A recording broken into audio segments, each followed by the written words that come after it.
As #1 Commerce Institute, Indian Institute of Commerce, Lakshya. തെരുവുനായ്ക്കളെ പൊതുസ്ഥലത്ത് നിന്നും നീക്കണമെന്ന മുൻ ഉത്തരവ് ശരിവെച്ച സുപ്രീം കോടതി. വന്ധ്യംകരണത്തിന് ശേഷം ഷെൽട്ടറുകളിലേക്ക് തന്നെ മാറ്റണം. നായ്ക്കളെ പിടികൂടിയ ഇടത്ത് തിരിച്ചു തുറന്ന് വിടരുതെന്ന് കർശന നിർദ്ദേശം.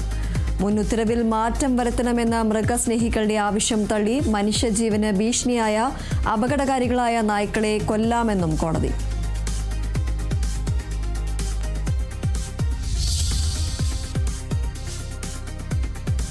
UDF മന്ത്രിസഭയിലെ വകുപ്പ് വിഭജനം വൈകുന്നു. ഉന്നത വിദ്യാഭ്യാസ വകുപ്പ് കോൺഗ്രസ് ഏറ്റെടുത്താൽ പകരം ഫിഷറീസ് വേണമെന്ന മുസ്ലിം ലീഗ്.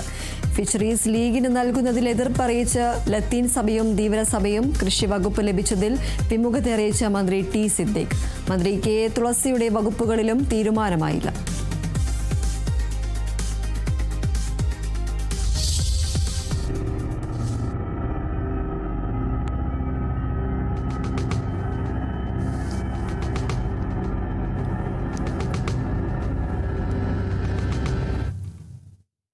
കോഴിക്കോട് പേരാമ്പ്രയിൽ കാറ് കത്തി ഗർഭിണി മരിച്ച സംഭവം ആസൂത്രിതമെന്ന കണ്ടെത്തൽ. കാറിനുള്ളിൽ പെട്രോളിന്റെ സാന്നിധ്യം കണ്ടെത്തി.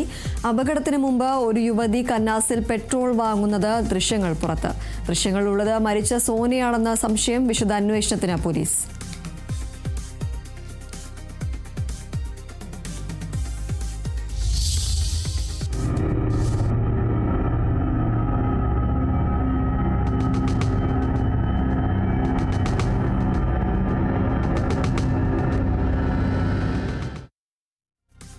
കണ്ണൂരിൽ പടക്കം പൊട്ടി 9 വയസ്സുകാരൻ മരിച്ച സംഭവത്തിന്റെ CCTV ദൃശ്യങ്ങൾ പുറത്ത്. പടക്കം പൊട്ടിയത് കുട്ടികൾ കളിക്കുന്നതിനിടെ അബദ്ധത്തിലെന്ന ദൃശ്യങ്ങളിൽ വ്യക്തം. പുരക്കപ്പാറ സ്വദേശി അമൻ മരിച്ചത് ഇന്നലെ രാവിലെ.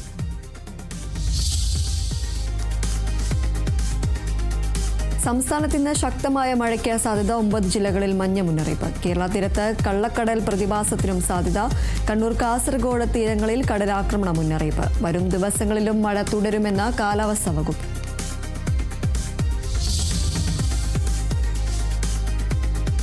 രാജ്യത്ത് ഇന്ധനവില വീണ്ടും വർദ്ധിപ്പിച്ചു. പെട്രോളിനും ഡീസലിനും വർദ്ധിപ്പിച്ചത് 90 പൈസ വീതം. കൊച്ചിയിൽ പെട്രോളിന് ലിറ്ററിന് 109.60 രൂപയായി. ഒരാഴ്ചക്കിടെ ഇന്ധനവില വർദ്ധിപ്പിക്കുന്നത് ഇത് 2ാം തവണ.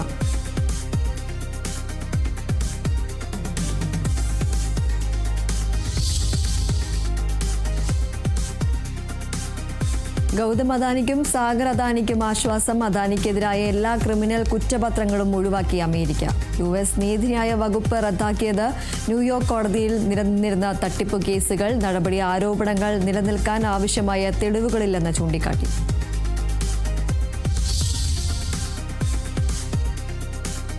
അമേരിക്കയിലെ സാൻഡിയോഗയിൽ ഇസ്ലാമിക് സെന്ററിലുണ്ടായ വെടിവയ്പിൽ 5 മരണം. ആക്രമണം പള്ളിയും മദ്രസയും അടങ്ങുന്ന കെട്ടിടത്തിൽ.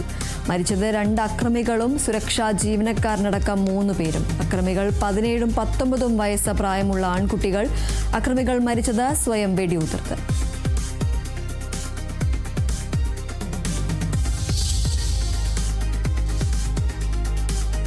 ഇറാനെതിരായ ആക്രമണം തൽക്കാലത്തേക്ക് നീക്കിവെക്കുന്നുവെന്ന് അമേരിക്കൻ പ്രസിഡന്റ് ഡൊണാൾഡ് ട്രംപ്. നടപടി ഗൾഫ് രാജ്യങ്ങളുടെ അഭ്യർത്ഥന മാനിച്ചെന്ന് ട്രംപ് ട്രൂത്ത് സോഷ്യലിൽ.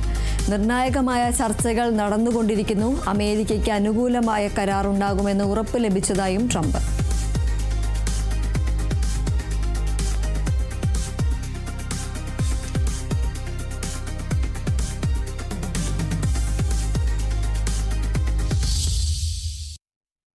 വി.ഡി. സതീശൻ മന്ത്രിസഭയിലെ മന്ത്രിമാരുടെ വകുപ്പുകൾ സംബന്ധിച്ച വിജ്ഞാപനം വൈകുന്നു. വകുപ്പുകൾ സംബന്ധിച്ച തർക്കം തുടരുന്നതാണ് പ്രതിസന്ധിക്ക് കാരണം. ഉന്നത വിദ്യാഭ്യാസ വകുപ്പ് ലീഗിൽ നിന്നും ഏറ്റെടുക്കാൻ കോൺഗ്രസ് ആഗ്രഹിക്കുന്നു. പകരം ഫിഷറീസ് വേണമെന്ന ലീഗ് നിലപാടിൽ കോൺഗ്രസിനും ലത്തീൻ സഭയ്ക്കും എതിർപ്പുണ്ട്. വിവരങ്ങളുമായി ഡി ബിനോയ് ചേരുന്നു. ബിനോയ്, ഇന്നലെ സത്യപ്രതിജ്ഞ കഴിഞ്ഞതിന് ശേഷവും ഇപ്പോഴും ഈ ഒരു മന്ത്രിമാരുടെ വകുപ്പുകൾ സംബന്ധിച്ച് വിജ്ഞാപനം ഇറക്കാൻ സാധിക്കാത്തൊരവസ്ഥയാണ് നിലനിൽക്കുന്നത്. എന്തൊക്കെയാണ് മറ്റു വിവരങ്ങൾ?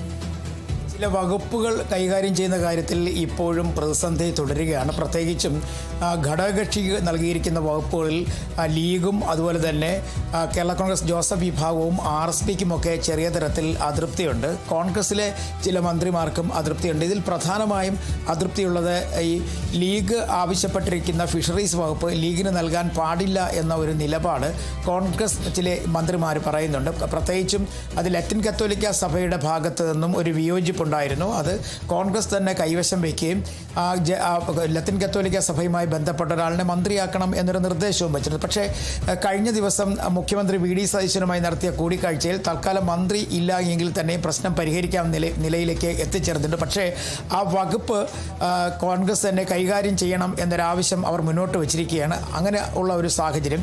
രണ്ടാമത്തെ പ്രധാന പ്രശ്നം ഉന്നത വിദ്യാഭ്യാസ വകുപ്പ് നേരത്തെ തന്നെ കോൺഗ്രസ് ഏറ്റെടുത്തിരുന്നു. പക്ഷേ ആ വകുപ്പ് കൂടി വേണം എന്നൊരു നിലപാടിൽ ലീഗും ഉറച്ചു നിൽക്കുന്നു. അതുപോലെ തന്നെ ആരോഗ്യം, വിദ്യാഭ്യാസം ഈ രണ്ട് വകുപ്പുകളുടെ കാര്യത്തിലാണ് നിലവിൽ ഇപ്പോൾ ചില പ്രതിസന്ധികളുള്ളത്. നേരത്തെ ആരോഗ്യ വകുപ്പിന് പകരം വിദ്യാഭ്യാസ വകുപ്പാണ് K. മുരളീധരന് നൽകിയിരുന്നത്. പക്ഷേ അദ്ദേഹം വൈദ്യുതി വകുപ്പ് വേണ്ട എന്ന നിലപാട് സ്വീകരിച്ചു. പകരം അദ്ദേഹത്തിന് ആരോഗ്യവകുപ്പും ദേവസ്വവും വേണം എന്ന് പറഞ്ഞു. അങ്ങനെ മന്ത്രിസഭയിലെ മുതിർന്ന നേതാവായ K. മുരളീധരന് ആരോഗ്യവും ഒപ്പം തന്നെ ദേവസ്വം ബോർഡും ഈ രണ്ട് വകുപ്പുകളും നൽകാൻ തീരുമാനമായിട്ടുണ്ട്. പക്ഷേ പകരം വൈദ്യുതി വകുപ്പ് മന്ത്രി AP അനിൽകുമാർ ഏറ്റെടുക്കണം എന്നൊരു നിർദ്ദേശം വന്നു. പക്ഷേ AP അനിൽകുമാർ അത് സ്വീകരിക്കാൻ തയ്യാറായിട്ടില്ല. കാരണം വൈദ്യുതി വകുപ്പ് സംബന്ധിച്ച് ഉള്ള വലിയ തരത്തിലുള്ള പ്രതിസന്ധികൾ നിലനിൽക്കുന്ന സാഹചര്യത്തിൽ അത്തരത്തിലൊരു വകുപ്പ് ഏറ്റെടുത്തുകൊണ്ട് പേര് മോശമാക്കേണ്ട എന്ന നിലപാടിലാണ് AP അനിൽകുമാർ. അതേസമയം നേരത്തെ തൊഴിൽ വകുപ്പാണ് RSPയോട് നിർദ്ദേശിച്ചിരുന്നത്. പക്ഷേ RSPക്ക് തൊഴിൽ വകുപ്പ് വേണ്ട എന്നുള്ളതായിരുന്നു അവരുടെ നിലപാട്. കാരണം കേന്ദ്ര തൊഴിൽ നിയമം വന്നതോടുകൂടി തന്നെ സംസ്ഥാനത്തെ തൊഴിൽ വകുപ്പിന് കാര്യമായി ഒന്നും ചെയ്യാൻ കഴിയാത്ത ഒരു സാഹചര്യം വന്നിരിക്കുന്നു. അതുകൊണ്ട് പേരിനൊരു വകുപ്പ് എന്ന നിലയിൽ തൊഴിൽ വകുപ്പ് കൊണ്ട് ഉപയോഗമില്ല എന്ന തരത്തിലേക്ക്, അല്ലെങ്കിൽ അതുമായി ബന്ധപ്പെട്ട ഒരു സേവന പ്രവർത്തനം ചെയ്യാൻ കഴിയില്ല എന്ന നിലപാട് സ്വീകരിച്ചുകൊണ്ടാണ് RSP മുന്നോട്ട് പോയത്. അതുകൊണ്ട് അവർക്ക് വനം വകുപ്പ് നൽകുകയായിരുന്നു. വനം വകുപ്പ് കോൺഗ്രസ് സംബന്ധിച്ചിടത്തോളം അവർക്ക് ഒരു നിർണായകമായ വകുപ്പായിരുന്നു. പക്ഷേ ആ വകുപ്പ് ഘടകകക്ഷികൾക്ക് നൽകിയതിന് ഉള്ള ഒരു വിയോജിപ്പ് ചില കോൺഗ്രസ് നേതാക്കന്മാർക്കുമുണ്ട്. പക്ഷേ വനം വകുപ്പ് വിട്ടു നൽകുവാൻ ഈ നിലവിലെ സാഹചര്യത്തിൽ RSPയും തയ്യാറായിട്ടില്ല. അങ്ങനെ ചെറിയ ചില പ്രശ്നങ്ങൾ നിലനിൽക്കുന്ന ഒരു സാഹചര്യം ഉള്ളതുകൊണ്ടാണ് ഇന്ന് എങ്കിലും ഒരു പക്ഷേ ഇത് ചർച്ചകൾ പൂർത്തിയാക്കി വിജ്ഞാപനം ഇറക്കാൻ കഴിയും എന്നുള്ള പ്രതീക്ഷ മുഖ്യമന്ത്രിക്കുള്ളത്. ഇതിനകത്ത് മുഖ്യമന്ത്രിയാണ് വകുപ്പ് സംബന്ധിച്ച അവസാന തീരുമാനങ്ങൾ എടുക്കേണ്ടത്. വകുപ്പ് നിശ്ചയിച്ചതിന് ശേഷം മുഖ്യമന്ത്രി ആ ലിസ്റ്റ് ഗവർണർക്ക് കൈമാറും. ഗവർണർ അത് ഗസറ്റ് വിജ്ഞാപനമായി പുറത്തിറക്കുന്ന പതിവാണുള്ളത്. നിലവിൽ കേൾക്കുന്ന പല വകുപ്പുകളിലും മാറ്റങ്ങൾ ഉണ്ടാവാനുള്ള സാധ്യത തള്ളിക്കളയാനാകില്ല. ഇന്ന് വീണ്ടും മുഖ്യമന്ത്രി ചില മന്ത്രിമാരുമായിട്ടൊക്കെ കൂടിക്കാഴ്ചകൾ നടത്തുന്നുണ്ട്. അതിനുശേഷം ഒരു അന്തിമ പട്ടികയിലേക്ക് എത്തിച്ചേരാൻ കഴിയും എന്നുള്ള പ്രതീക്ഷ കോൺഗ്രസ് മന്ത്രിമാർക്കും ഉണ്ട്. പൊതുവെ ഉന്നത വിദ്യാഭ്യാസ വകുപ്പിനെ സംബന്ധിച്ചിടത്തോളം അത് നേരത്തെ ലീഗ് കൈകാര്യം ചെയ്തിരുന്ന ഒരു വകുപ്പായിരുന്നു. പ്രത്യേകിച്ച് യൂണിവേഴ്സിറ്റികളുടെ ഉൾപ്പെടെയുള്ള കാര്യങ്ങൾ നോക്കിപ്പോകുന്ന വലിയ തരത്തിലുള്ള കാര്യങ്ങൾ ചെയ്യാൻ കഴിയുന്ന ഒരു വകുപ്പാണ്. ആ ഉന്നത വിദ്യാഭ്യാസ വകുപ്പിന് പകരം പൊതുവിദ്യാഭ്യാസ വകുപ്പ് നൽകുമ്പോൾ പൊതുവിദ്യാഭ്യാസ വകുപ്പിൽ സ്കൂൾ തലം വരെയുള്ള കാര്യങ്ങൾ നോക്കി മുന്നോട്ട് പോകാനേ കഴിയുകയുള്ളൂ. അപ്പോൾ അതുകൊണ്ടാണ് ഉന്നത വിദ്യാഭ്യാസ വകുപ്പ് കൂടി ലീഗിന് വേണം എന്നൊരു ആവശ്യം മുന്നോട്ട് വച്ചിരിക്കുന്നത്. അതേസമയം പ്രധാനപ്പെട്ട പല വകുപ്പുകളുടെയും കാര്യത്തിൽ ചില ആശങ്കകളുണ്ട്. ഇതിൽ മുഖ്യമന്ത്രി തന്നെ തുറമുഖ വകുപ്പ് ഏറ്റെടുത്തത് മറ്റൊരു തരത്തിലുള്ള ചർച്ചകൾ വരാതിരിക്കാനാണ്. അതുകൊണ്ടാണ് അദ്ദേഹം ധനവകുപ്പും ഒപ്പം തന്നെ തുറമുഖ വകുപ്പും ഏറ്റെടുത്തത്. ഇതുകൂടാതെ പൊതുഭരണവും അദ്ദേഹം ഏറ്റെടുത്തിട്ടുണ്ട്. അപ്പോൾ ഈ പ്രധാനപ്പെട്ട രണ്ട് വകുപ്പുകളെ ചൊല്ലിയുള്ള തർക്കങ്ങൾ ഏകദേശം അവസാനിച്ചു. തൊട്ടു പിന്നാലെ ആഭ്യന്തരവും വിജിലൻസും രമേശ് ചെന്നിത്തലയോട് ഏറ്റെടുത്തോടെ 1-2 സ്ഥാനത്തിൽ പ്രശ്നങ്ങളില്ലാതെ മാറപ്പെട്ട് കഴിഞ്ഞിരിക്കുന്നു. ആരോഗ്യം സംബന്ധിച്ചിടത്തോളം കഴിഞ്ഞ സർക്കാരിൻ്റെ സമയത്ത് ആരോഗ്യ രംഗത്ത് കാര്യമായ തരത്തിലുള്ള പുരോഗതി ഉണ്ടായിട്ടില്ല. അതുകൊണ്ട് തന്നെ ഈ പ്രാവശ്യവും ആരോഗ്യ വകുപ്പ് ഏറ്റെടുക്കുകയാണ് എന്നുണ്ടെങ്കിൽ വലിയ തരത്തിലുള്ള ചീത്തപ്പേര് കേൾക്കേണ്ടി വരും എന്നാണ് ചില മന്ത്രിമാർ പറയുന്നത്. അതാണ് പലരും ഈ ആരോഗ്യവകുപ്പിനോട് ഒരു വിമുഖത കാണിക്കുകയും വേണ്ട എന്ന നിലപാട് സ്വീകരിക്കുകയും ചെയ്തിട്ടില്ല. പക്ഷേ ശക്തമായ തീരുമാനം മുഖ്യമന്ത്രിയുടെ ഭാഗത്തുനിന്നുണ്ടായിക്കഴിഞ്ഞാൽ ഈ വകുപ്പുകളൊക്കെ ഏറ്റെടുത്തേ മതിയാവുകയുള്ളൂ. കാരണം വകുപ്പ് സംബന്ധിച്ചുള്ള അന്തിമ തീരുമാനം മുഖ്യമന്ത്രിയുടേതാണ്. അല്ലെങ്കിൽ യുവജനക്ഷേമവും സ്പോർട്സും കായികവും കൂടി ചേരുന്ന ഒരു വകുപ്പാക്കിയിട്ട് അത് OJ ജനീഷിന് നൽകാൻ തീരുമാനമായിട്ടുണ്ട്. OJ ജനീഷ് ആ വകുപ്പ് ഏറ്റെടുക്കാൻ തയ്യാറുമാണ്. അങ്ങനെ ചില വകുപ്പ് വകുപ്പുകൾ ഏറ്റെടുക്കുന്നതിൽ തൃപ്തരാണ് ചില മന്ത്രിമാരെങ്കിലും 1-2 വകുപ്പുകളുടെ കാര്യത്തിലാണ് വലിയ തരത്തിലുള്ള ചർച്ചകൾ നിലനിന്നു വരുന്നത്. പ്രത്യേകിച്ചും ഫിഷറീസ് വകുപ്പിൻ്റെ കാര്യത്തിൽ. കാരണം മത്സ്യബന്ധന മേഖലയുമായി നിലനിൽക്കുന്ന പ്രശ്നങ്ങൾ, പ്രതിസന്ധികൾ വലിയ തരത്തിൽ പലപ്പോഴായി പരിഹരിക്കേണ്ട ഒരു സാഹചര്യമുണ്ട്. പ്രത്യേകിച്ചും ഈ മൺസൂൺ കാലവും അപ്പോൾ മഴക്കാലവും ശക്തമായ കാറ്റുമൊക്കെ വരുമ്പോൾ ഉണ്ടാകുന്ന പ്രതിസന്ധികൾ അത് മത്സ്യബന്ധന മേഖലയ്ക്ക് വലിയ തരത്തിൽ ഉള്ളതാണ്. അത് ഒഴിവാക്കണമെന്നുണ്ടെങ്കിൽ വലിയ ശ്രദ്ധയോടുകൂടി പ്രവർത്തിച്ചാൽ മാത്രമേ നടപ്പിലാക്കാൻ കഴിയുകയുള്ളൂ. മാത്രവുമല്ല, മത്സ്യബന്ധന മേഖലയുമായി ബന്ധപ്പെട്ട് നിരവധിയായ പ്രശ്നങ്ങൾ നിലനിൽപ്പുണ്ട്. ഇത്തരം പ്രശ്നങ്ങളൊക്കെ പരിഹരിക്കണമെങ്കിൽ കോൺഗ്രസ് തന്നെ ആ വകുപ്പ് ഏറ്റെടുക്കണം എന്ന ഒരു നിർദ്ദേശം അതുകൊണ്ടാണ് ലത്തീൻ കത്തോലിക്ക സഭ കഴിഞ്ഞ ദിവസം മുന്നോട്ട് വെച്ചിട്ടുള്ളത്. ഒരുപക്ഷെ ഈ പ്രശ്നങ്ങളെല്ലാം പരിഹരിച്ചുകൊണ്ട് ഇന്നോടുകൂടി തന്നെ പൂർണ്ണതോതിൽ മന്ത്രിമാരുടെ വകുപ്പുകൾ സംബന്ധിച്ച വിജ്ഞാപനം പുറത്തിറക്കാൻ കഴിയും എന്നുള്ള പ്രതീക്ഷയാണ് കോൺഗ്രസിനുള്ളത്. ശരി, എന്തായാലും വി ഡി സതീശൻ മന്ത്രിസഭയിലെ മന്ത്രിമാരുടെ വകുപ്പുകൾ സംബന്ധിച്ച് വിജ്ഞാപനം വൈകുന്ന ഒരു സാഹചര്യമാണുള്ളത്. വകുപ്പുകൾ സംബന്ധിച്ച് തർക്കം തുടരുന്നതാണ് ഈ ഒരു വിജ്ഞാപനം വൈകാനുള്ള ഒരു പ്രതിസന്ധിക്ക് കാരണമായി പറയുന്നത്. ഉന്നത വിദ്യാഭ്യാസ വകുപ്പ് ലീഗിൽ നിന്നും ഏറ്റെടുക്കാൻ കോൺഗ്രസ് ആഗ്രഹിക്കുന്നുണ്ട്. പകരം ഫിഷറീസ് വേണമെന്ന ലീഗ് നിലപാടിൽ കോൺഗ്രസിനും ലത്തീൻ സഭയ്ക്കും എതിർപ്പും നിലനിൽക്കുന്ന ഒരു സാഹചര്യമാണുള്ളത്. ഡി ബിനോയാണ് വിവരങ്ങൾ നൽകിയത്.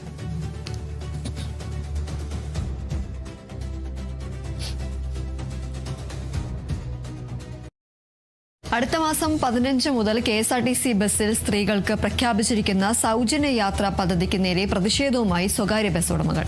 കഴിഞ്ഞ ദിവസം നടന്ന പുതിയ മന്ത്രിസഭയുടെ ആദ്യ വാർത്താ സമ്മേളനത്തിൽ മുഖ്യമന്ത്രി വി ഡി സതീശനാണ് പ്രഖ്യാപനം നടത്തിയത്. ഈ പ്രഖ്യാപനം സ്വകാര്യ ബസ് മേഖലയെ തകർക്കുമെന്നാണ് ബസ് ഉടമകളുടെ വാദം. തങ്ങളുടെ ആവശ്യങ്ങൾ അറിയിക്കാനും നികുതി, പെർമിറ്റ്, ഫീസുകളിലെ ഇളവ് തുടങ്ങിയ കാര്യങ്ങളെക്കുറിച്ച് സംസാരിക്കാനും മന്ത്രിയെ നേരിട്ട് കാണുമെന്നും ബസ് ഉടമകൾ അറിയിച്ചു. പുതിയ പ്രഖ്യാപനവുമായി ബന്ധപ്പെട്ട് സർക്കാർ കൂടിയാലോചന നടത്തിയില്ലെന്നും ഉടമകൾ പറയുന്നു. സ്വകാര്യ ബസ് മേഖലകൾക്ക് കൂടി പദ്ധതികൾ ആവിഷ്കരിക്കണമെന്നും ഇതുമായി ബന്ധപ്പെട്ട് മുഖ്യമന്ത്രിയെയും ഗതാഗത മന്ത്രിയെയും കണ്ട് ചർച്ച നടത്തുമെന്നും ബസ് ഉടമകൾ വ്യക്തമാക്കി. ജൂൺ 15 മുതൽ KSRTC ബസ്സുകളിൽ സ്ത്രീകൾക്ക് സൗജന്യ യാത്ര എന്ന പദ്ധതി വി ഡി സതീശന്റെ സർക്കാരിന്റെ ഈ ഒരു പദ്ധതിക്ക് നേരെ ഇപ്പോൾ പ്രതിഷേധവുമായി സ്വകാര്യ ബസ് ഉടമകൾ രംഗത്തെത്തിയിരിക്കുകയാണ്. ഇന്നലെ സത്യപ്രതിജ്ഞയ്ക്ക് ശേഷം മുഖ്യമന്ത്രിയുടെ ആദ്യ വാർത്താ സമ്മേളനത്തിൽ ഇത് സംബന്ധിച്ച് ജൂൺ 15 മുതൽ സൗജന്യമായി യുവതികൾക്ക്, സ്ത്രീകൾക്ക് ഇത്തരത്തിൽ KSRTC ബസ്സിൽ സൗജന്യമായി യാത്ര ചെയ്യാമെന്ന് അദ്ദേഹം പറയുകയുണ്ടായിരുന്നു. ഇതിന് നേരെയാണ് ഇപ്പോൾ സ്വകാര്യ ബസ് ഉടമകൾ പ്രതിഷേധവുമായി രംഗത്തെത്തുന്നത്. കഴിഞ്ഞ ദിവസം നടന്ന വാർത്താ സമ്മേളനത്തിലാണ് ഇത്തരത്തിൽ വി ഡി സതീശൻ പ്രഖ്യാപനം നടത്തിയത്. ഈ പ്രഖ്യാപനം സ്വകാര്യ ബസ് മേഖലയെ തകർക്കും എന്നതാണ് ബസ് ഉടമകളുടെ വാദം. തങ്ങളുടെ ആവശ്യങ്ങൾ അറിയിക്കാനും നികുതി, പെർമിറ്റ് ഫീസുകളുടെ ഇളവ് തുടങ്ങിയ കാര്യങ്ങളെക്കുറിച്ച് സംസാരിക്കാനും മന്ത്രിയെ നേരിട്ട് കാണുമെന്നും ബസ് ഉടമകൾ അറിയിക്കുന്നുണ്ട്. പുതിയ പ്രഖ്യാപനവുമായി ബന്ധപ്പെട്ട് സർക്കാർ കൂടിയാലോചന നടത്തിയില്ലെന്ന് ഉടമകൾ പറയുന്നുണ്ട്. സ്വകാര്യ ബസ് മേഖലകൾ കൂടി പദ്ധതികൾ ആവിഷ്കരിക്കണമെന്നും ഇതുമായി ബന്ധപ്പെട്ട മുഖ്യമന്ത്രിയെയും ഗതാഗത മന്ത്രിയെയും കണ്ട് ചർച്ച നടത്തുമെന്നും ബസ് ഉടമകൾ വ്യക്തമാക്കി.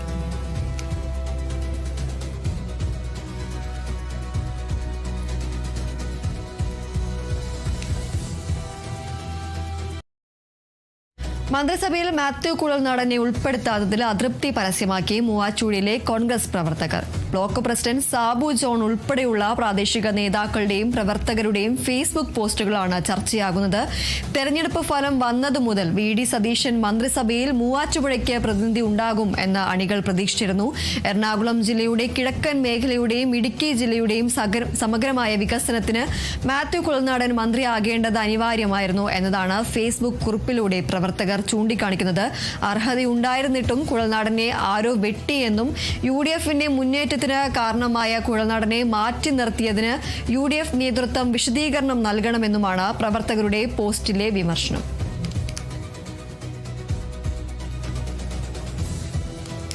വി ഡി സതീശൻ മന്ത്രിസഭയിൽ മാത്യു കുഴൽനാടന് മന്ത്രിസ്ഥാനമില്ലാത്തതിൽ ഇപ്പോൾ അതൃപ്തി പരസ്യമാക്കിയിരിക്കുകയാണ് മൂവാറ്റുപുഴയിലെ കോൺഗ്രസ് പ്രവർത്തകർ. ഇത് സംബന്ധിച്ച് അതൃപ്തി രേഖപ്പെടുത്തിക്കൊണ്ട് ഫേസ്ബുക്ക് പോസ്റ്റുകളടക്കം ഇപ്പോൾ ചർച്ചയാകുകയാണ്. ബ്ലോക്ക് പ്രസിഡന്റ് സാബു ജോൺ ഉൾപ്പെടെയുള്ള പ്രാദേശിക നേതാക്കളുടെയും പ്രവർത്തകരുടെയും ഫേസ്ബുക്ക് പോസ്റ്റുകളാണ് ഇപ്പോൾ ഏറെ ചർച്ചയാകുന്നത്. തെരഞ്ഞെടുപ്പ് ഫലം വന്നത് മുതൽ വി ഡി സതീശൻ മന്ത്രിസഭയിൽ മൂവാറ്റുപുഴയ്ക്ക് പ്രാതിനിധ്യമുണ്ടാകുമെന്ന് അണികൾ പ്രതീക്ഷിച്ചിരുന്നു. എറണാകുളം ജില്ലയുടെ കിഴക്കൻ മേഖലയുടെയും ഇടുക്കി ജില്ലയുടെയും സമഗ്രമായ വികസനത്തിന് മാത്യു കുഴൽനാടൻ മന്ത്രിയാകേണ്ടത് അനിവാര്യമായിരുന്നു എന്നാണ് ഫേസ്ബുക്ക് കുറിപ്പിലൂടെ പ്രവർത്തകർ ചൂണ്ടിക്കാണിക്കുന്നത്. അർഹതയുണ്ടായിരുന്നിട്ടും കുഴൽനാടനെ ആരോ വെട്ടിയെന്നും UDFന്റെ മുന്നേറ്റത്തിന് കാരണമായ കുഴൽനാടനെ മാറ്റി നിർത്തിയതിന് UDF നേതൃത്വം വിശദീകരണം നൽകണമെന്നുമാണ് പ്രവർത്തകരുടെ ഫേസ്ബുക്ക് പോസ്റ്റിലെ വിമർശനം.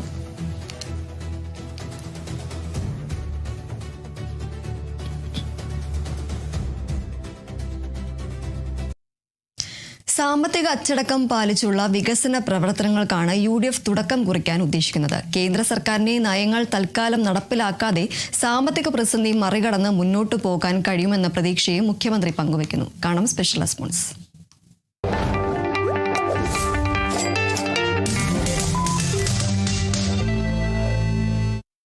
LDF സർക്കാരിൻ്റെ സമയത്ത് വേതന വർധനവിന് വേണ്ടി സമരം നടത്തിയിരുന്ന സംഘടനകൾക്ക് UDF നൽകിയ വാക്കുണ്ട്. ആ വാക്ക് പാലിച്ച് മുന്നോട്ട് പോകാനാണ് ഇപ്പോഴത്തെ മുഖ്യമന്ത്രി VD സതീശൻ്റെ തീരുമാനം.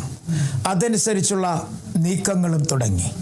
എന്നാൽ വലിയ തരത്തിലുള്ള പ്രഖ്യാപനങ്ങൾ ഇല്ലാതെ സാമ്പത്തിക അവസ്ഥ കൂടി മനസ്സിലാക്കി ചിന്തിച്ച് മുന്നോട്ട് പോകും എന്ന് മുഖ്യമന്ത്രി തന്നെ പറഞ്ഞിരിക്കുന്നു.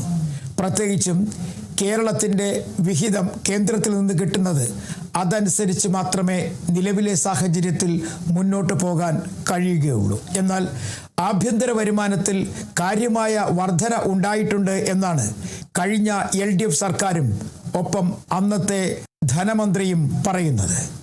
ഇപ്പോഴത്തെ സർക്കാരിന് നന്നായി മുന്നോട്ട് പോകാൻ കഴിയും എന്നാണ് പഴയ ധനമന്ത്രി KN ബാലഗോപാൽ പറയുന്നത്. കാരണം വിവിധ പദ്ധതികളിലൂടെ സംസ്ഥാനത്തിന് വലിയ തരത്തിലുള്ള കേന്ദ്രാവിഷ്കൃത ഫണ്ടുകൾ ലഭിക്കുമെന്നും ആ ഫണ്ടുകൾ കൃത്യമായി ഉപയോഗിച്ചു കഴിഞ്ഞാൽ വികസന പ്രവർത്തനങ്ങൾ യാഥാർത്ഥ്യമാകുമെന്നുമൊക്കെയാണ് ഇപ്പോൾ പറയുന്നത്. എന്നാൽ എത്ര കണ്ട് ഫണ്ട് ഇനി കേരളത്തിൽ നിന്ന് ലഭിക്കും എന്നുള്ള കാര്യത്തെക്കുറിച്ച് ഒരു വ്യക്തത ഇപ്പോഴും നമ്മുടെ സംസ്ഥാന സർക്കാരിനില്ല, പ്രത്യേകിച്ചും മുഖ്യമന്ത്രിക്കും ലഭിച്ചിട്ടില്ല. അതുകൊണ്ട് തന്നെയാണ് ഒരു ധവളപത്രം എന്ന ചിന്തയിലേക്ക് സംസ്ഥാന സർക്കാർ നീങ്ങുന്നത്. സാമ്പത്തികമായ ഭദ്രത അതുതന്നെയാണ് സർക്കാരും ലക്ഷ്യമിടുന്നത്. അതിനപ്പുറത്ത് കയ്യിലൊതുങ്ങാത്ത വലിയ തരത്തിലുള്ള വികസന പ്രവർത്തനങ്ങൾ തൽക്കാലം ഒരു വർഷത്തേക്ക് പ്രഖ്യാപിക്കാനുള്ള സാധ്യത വിരളം എന്ന് തന്നെ പറയേണ്ടി വരും. അതുതന്നെയാണ് കഴിഞ്ഞ ദിവസത്തെ പ്രഖ്യാപനത്തിൽ നിന്നും മനസ്സിലാക്കാൻ കഴിഞ്ഞത്. സമരം ചെയ്ത ആശാപ്രവർത്തകർക്ക് അവരുടെ ഓണറേറിയം വർദ്ധിപ്പിക്കുന്ന കാര്യത്തിലും പടിപടിയായി വർദ്ധിപ്പിക്കാം എന്നാണ് മുഖ്യമന്ത്രി പറഞ്ഞത്. ആദ്യഘട്ടത്തിൽ 3000, പിന്നീടത് വർദ്ധിപ്പിച്ച് മുന്നോട്ട് കൊണ്ടുപോകാം എന്ന് അദ്ദേഹം തന്നെ പറഞ്ഞു. പ്രത്യേകിച്ച് മുഖ്യമന്ത്രി നൽകിയ വാക്കായിരുന്നു അന്ന് അദ്ദേഹം പ്രതിപക്ഷ നേതാവായിരുന്ന സമയത്ത്. മാത്രവുമല്ല, ഇത്തരത്തിൽ പലതരത്തിലുള്ള പ്രവർത്തനങ്ങൾക്ക് വലിയ തുക തന്നെ വേണ്ടിവരും. സൗജന്യ യാത്രയ്ക്കായാലും ഉമ്മൻചാണ്ടി ഇൻഷുറൻസ് പദ്ധതിക്കായാലും ഒക്കെ തന്നെ തുകകൾ ആവശ്യമായി വരും. അതുകൊണ്ടാണ് എല്ലാത്തിനും ഒരു കൃത്യതയോടുകൂടി തന്നെ മുന്നോട്ട് പോകുന്നതിന് ഇപ്പോൾ സർക്കാർ ആലോചിക്കുന്നത്. നികുതി വിഹിത ഇനത്തിൽ ഇപ്പോൾ കേന്ദ്രത്തിൽ നിന്ന് കിട്ടാൻ സാധ്യതയുള്ളത് 41,000 കോടി രൂപയാണ്. പക്ഷേ അതുമായി ബന്ധപ്പെട്ട കണക്കുകൾ പരിശോധിക്കുമ്പോൾ ചില കൂട്ടലുകളും കിഴിക്കലുകളുമൊക്കെ നടക്കും. അതിനുശേഷം ഏകദേശം 36,000 കോടി രൂപയോളം മാത്രമേ സംസ്ഥാന സർക്കാരിന് ലഭിക്കുകയുള്ളൂ. അതിൽ നിന്നും വ്യത്യസ്തമായി കടമെടുപ്പിൻ്റെ പരിധി കഴിഞ്ഞ സർക്കാരിൻ്റെ സമയത്ത് നൽകിയിരുന്ന അത്രയും തുക കടമായി നൽകുമോ എന്നുള്ള കാര്യത്തിലും സംശയമുണ്ട്. കാരണം കോൺഗ്രസ് സർക്കാരുകളോട് അത്ര നല്ല ബന്ധമല്ല കേന്ദ്ര സർക്കാർ പലപ്പോഴും വെച്ചു പുലർത്തുന്നത്. അതിൻ്റെ ഭാഗമായിട്ടാണ് ചില കേന്ദ്ര പദ്ധതികൾ നടപ്പിലാക്കാൻ നിർബന്ധം പിടിക്കുന്നതും അത് നടപ്പിലാക്കണമെന്ന് ആവശ്യപ്പെടുന്നതും. സംസ്ഥാനത്ത് ഇതുവരെയായും PM ശ്രീ പദ്ധതി നടപ്പിലാക്കിയിട്ടില്ല. അത് ഒരു കേന്ദ്ര പദ്ധതിയാണ്. അതിനോട് കോൺഗ്രസിന് കടുത്ത വിയോജിപ്പുണ്ട്. ഒപ്പം തന്നെ നടപ്പിലാക്കുന്നതിനോട് അങ്ങേയറ്റം അതൃപ്തിയും കോൺഗ്രസിനുണ്ട്. ആ പദ്ധതി നടപ്പിലാക്കിയാൽ മാത്രമേ സർവശിക്ഷാ അഭിയാൻ അനുസരിച്ചുള്ള 400 കോടിയോളം രൂപ ഇനി സർക്കാരിന് കിട്ടാൻ സാധ്യതയുള്ളൂ. അങ്ങനെ പലതരത്തിൽ കഴുത്തു ഞെരിച്ചു വച്ചിരിക്കുന്ന അവസ്ഥയിലാണ് UDF സർക്കാർ അധികാരത്തിലേക്ക് എത്തുന്നത്. അതുകൊണ്ട് തന്നെ കേന്ദ്ര ഫണ്ടുകൾ എത്ര കണ്ട് കിട്ടും എന്നുള്ള കാര്യത്തിൽ ഒരു സംശയം നിലനിൽക്കുന്നു. അതുകൊണ്ട് ഒരു കാര്യം വ്യക്തമാണ്, കൃത്യമായ ധനകാര്യ മാനേജ്മെൻറ്റ് മുഖ്യമന്ത്രി നടപ്പിലാക്കും എന്ന് പ്രതീക്ഷിക്കാം. അതാണ് അദ്ദേഹം ആദ്യ പത്രസമ്മേളനത്തിൽ തന്നെ ചില കണക്കുകൾ പറഞ്ഞപ്പോഴേക്കും ആദ്യം പറഞ്ഞത് ധവളപത്രം ഇറക്കുമെന്ന്. എന്തായാലും ധവളപത്രം ഇറക്കുന്നത് നല്ല കാര്യം തന്നെ. കഴിഞ്ഞ സർക്കാരിൻ്റെ കാലത്തെ നീക്കിയിരിപ്പും ഈ സർക്കാർ നടപ്പിലാക്കാൻ ഉദ്ദേശിക്കുന്ന പദ്ധതികളുടെ ചിലവും കേന്ദ്രത്തിൽ നിന്ന് കിട്ടാനുള്ള പൈസയും എല്ലാം കൂട്ടിക്കുഴിച്ച് ഒരു വ്യക്തമായ ധാരണ ഉണ്ടാകും സാധാരണ ജനങ്ങൾക്ക് അല്ലെങ്കിൽ നാട്ടുകാർക്ക്. ഈ ധവളപത്രം വൈകരുത് എന്നുള്ളൊരു കാര്യം മാത്രമാണ് ഇപ്പോൾ ജനങ്ങൾക്ക് പറയാനുള്ളത്.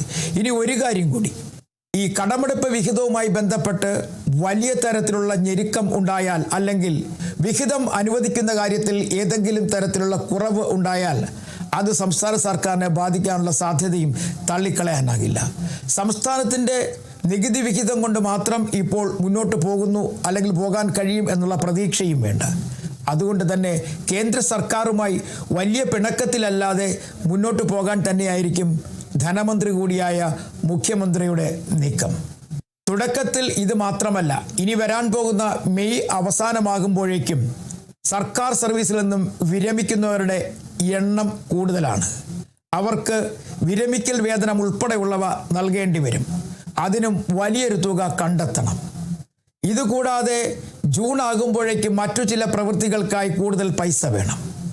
സർക്കാർ കരാറുകാർക്ക് അല്ലെങ്കിൽ കരാറുകാർക്ക് വലിയൊരു തുക തന്നെ നൽകാനുണ്ട്. അങ്ങനെ പല കണക്കുകളും UDFന് മുന്നിലുണ്ട്. അതൊക്കെ പൂർത്തിയാക്കാനും വളരെ ശ്രദ്ധയോടുകൂടി മുന്നോട്ട് പോകേണ്ട ഒരു സാഹചര്യമാണ് ഇപ്പോൾ UDF സർക്കാരിനുള്ളത്, അല്ലെങ്കിൽ VD സതീശൻ സർക്കാരിൻ്റെ മുന്നിൽ ഉള്ളത്. എന്തായാലും കേന്ദ്ര സർക്കാരിൻ്റെ വലിയ പിന്തുണയില്ലാതെ നികുതി വിഹിതങ്ങൾ കൊണ്ടും അതിനപ്പുറം കേരളത്തിൽ നിന്ന് കിട്ടുന്ന വരുമാനം കൊണ്ടും മുന്നോട്ട് പോകാൻ കഴിയുമോ എന്നൊരു ചോദ്യവും സർക്കാരിന് മുന്നിലുണ്ട്. എന്തായാലും വരും ദിവസങ്ങളിൽ ധവളപത്രം പുറത്തു വരുന്നതോടുകൂടി എങ്ങനെയായിരിക്കും സർക്കാരിൻ്റെ സാമ്പത്തിക നിലപാടെന്നും അല്ലെങ്കിൽ സാമ്പത്തിക മാനേജ്മെൻറ്റ് എങ്ങനെയായിരിക്കുമെന്നുമൊക്കെ നമുക്ക് മനസ്സിലാക്കാൻ കഴിയും. അതിനുള്ള തീവ്ര ശ്രമത്തിലാണ് മുഖ്യമന്ത്രിയും ധനവകുപ്പുമെല്ലാം.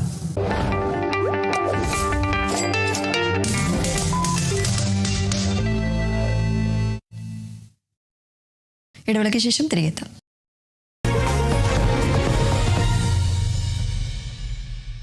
Gold loan, pronote loan, business loan, vehicle loan, personal loan, property loan, എന്തിനും ഏതിനും ഒപ്പമുണ്ട് Dharmapriya financing company private limited. എസികൾക്ക് അപ് ടു 50% ഡിസ്കൗണ്ടുമായി ഗോപു നഗരജി 1 lakhs offer, cash back and exchange ഓഫറുകൾ, 0% down payment and 0% interest. Easy EMI, ഗൃഹോപകരണങ്ങൾക്ക് 70% വരെ ഡിസ്കൗണ്ട്. കൂടാതെ നേടൂ നറുക്കെടുപ്പിലൂടെ 5 കാറുകൾ. ഗോപു നന്ദലജി കേരളത്തിൽ എല്ലായിടത്തും. ഇവൻ എന്ത് ധൈര്യത്തിലാ ഈ പോക്ക്? മടിയിൽ കനമില്ലാത്തവന് വഴിയിൽ പേടിക്കണ്ടല്ലോ, പോക്കറ്റിൽ കനമില്ലാത്തവന് മഴയെ പേടിക്കണ്ടല്ലോ. പോപ്പി നാനോ, ലോകത്തിലെ ഏറ്റവും വലിയ ചെറിയ കുട. Logistics, accounting, oil and gas, ലക്ഷ്യം ജോലിയെങ്കിൽ പഠിക്കൂ ആദ്യ ഇൻസ്റ്റിറ്റ്യൂട്ടിൽ തന്നെ.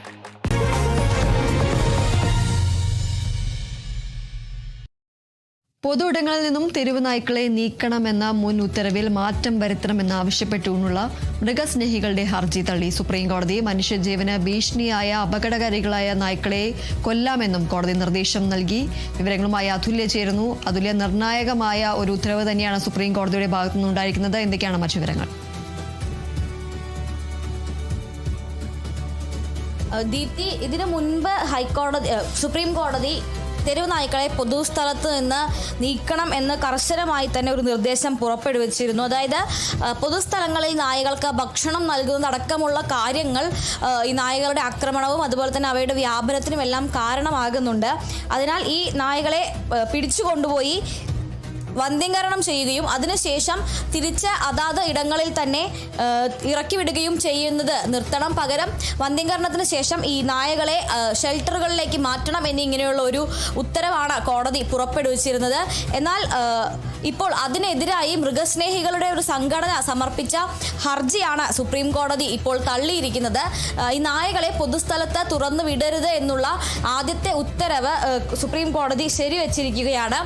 മാത്രമല്ല, ഇത്തരത്തിൽ ഷെൽട്ടറുകളിൽ തന്നെ, അതായത് വന്ധ്യംകരണത്തിന് ശേഷം തിരിച്ച് അവയെ ഷെൽട്ടറുകളിൽ കൊണ്ടുപോവുകയും വീണ്ടും സമൂഹത്തിന് ഭീഷണിയാകുന്ന തരത്തിൽ ഈ നായകൾ മാറുന്നില്ല എന്നത് ഉറപ്പുവരുത്തുകയും വേണം എന്നാണ് സുപ്രീം കോടതിയുടെ നിർദ്ദേശം. മാത്രമല്ല, ഇത്തരം ഇന്ത്യൻ മൃഗക്ഷേമ ജനന ബോർഡിന്റെ നടപടിക്രമങ്ങൾ, അതായത് ഈ നായ്ക്കളെ വന്ധ്യംകരണം ചെയ്യുന്നതിനുള്ള അനിമൽ ബർത്ത് കൺട്രോൾ സെന്ററുകൾ, അതായത് ABC കേന്ദ്രങ്ങൾ അടക്കമുള്ള അവയുടെ ചട്ടങ്ങൾ, അവർക്കെതിരെയും സമർപ്പിച്ചിരുന്ന ഹർജികളും സുപ്രീം കോടതി തള്ളിയിട്ടുണ്ട്.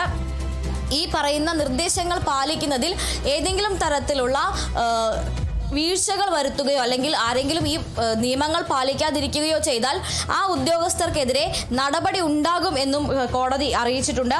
പ്രധാനമായും ഇന്ന് ഒരു 7 നിർദ്ദേശങ്ങൾ, ഒരു 7 നിർദ്ദേശങ്ങൾ അടങ്ങിയ ഒരു മാർഗരേഖയും കോടതി പുറപ്പെടുവിച്ചിട്ടുണ്ട്. അതിൽ ഒന്ന്, ഇന്ത്യൻ മൃഗക്ഷേമ ബോർഡ് നടപ്പിലാക്കുന്നതിന് അതാത് സംസ്ഥാനങ്ങളും അതുപോലെ തന്നെ കേന്ദ്രഭരണ സ്ഥാപനങ്ങളും വേണ്ട നടപടികൾ ഉടനെ തന്നെ സ്വീകരിക്കണം.